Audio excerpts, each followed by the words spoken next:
ചെട്ടികുളങ്ങര കുംഭഭരണി മഹോത്സവത്തോടനുബന്ധിച്ച് തിങ്കളാഴ്ച ഗതാഗത നിയന്ത്രണം ഏർപ്പെടുത്തി. കായംകുളം തിരുവല്ല സംസ്ഥാന പാതയിലും ഹരിപ്പാട് പന്തളം റോഡിലുമാണ് പ്രധാനമായും നിയന്ത്രണമുള്ളത്. ചെട്ടികുളങ്ങര കുംഭഭരണി മഹോത്സവത്തോടനുബന്ധിച്ച് തിങ്കളാഴ്ച ചെട്ടികുളങ്ങര ദേവീക്ഷേത്രത്തിലേക്ക് നടക്കുന്ന കുത്തിയോട്ട വഴിപാടുമായി ബന്ധപ്പെട്ട് ഗതാഗത നിയന്ത്രണം ഏർപ്പെടുത്തി.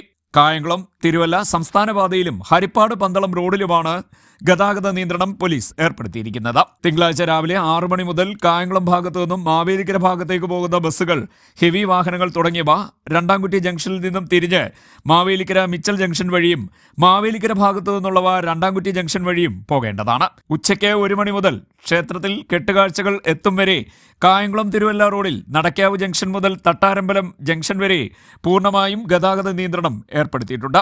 ഹരിപ്പാട് ഭാഗത്തു നിന്നും മാവേലിക്കര ഭാഗത്തേക്ക് വരുന്ന വാഹനങ്ങൾക്ക് മറ്റം മടക്ക് കെട്ടുകാഴ്ച തട്ടാരമ്പലം കഴിയുന്ന സമയം മുതൽ കടന്നു പോകാവുന്നതാണ്. ക്ഷേത്രത്തിന് 4 കിലോമീറ്റർ ചുറ്റളവിൽ കർശനമായ ഗതാഗത നിയന്ത്രണം ഏർപ്പെടുത്തിയിട്ടുണ്ട്. ക്ഷേത്രത്തിന് 500 മീറ്റർ ചുറ്റളവിൽ പാർക്കിംഗ് നിരോധനം ഏർപ്പെടുത്തി. പാർക്കിങ്ങിനായി മാവേലിക്കര ചെട്ടികുളങ്ങര ഭാഗങ്ങളിൽ വിവിധ സ്ഥലങ്ങളിലെ ഗ്രൗണ്ടുകളും പുരയിടങ്ങളും സജ്ജമാക്കിയിട്ടുമുണ്ട്.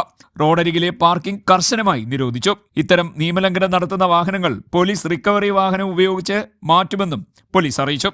KSRTC ബസ്സുകൾ തട്ടാരമ്പലം ജംഗ്ഷൻ വരെ പ്രത്യേക സർവീസ് നടത്തും. CDNet news, Kayamkulam.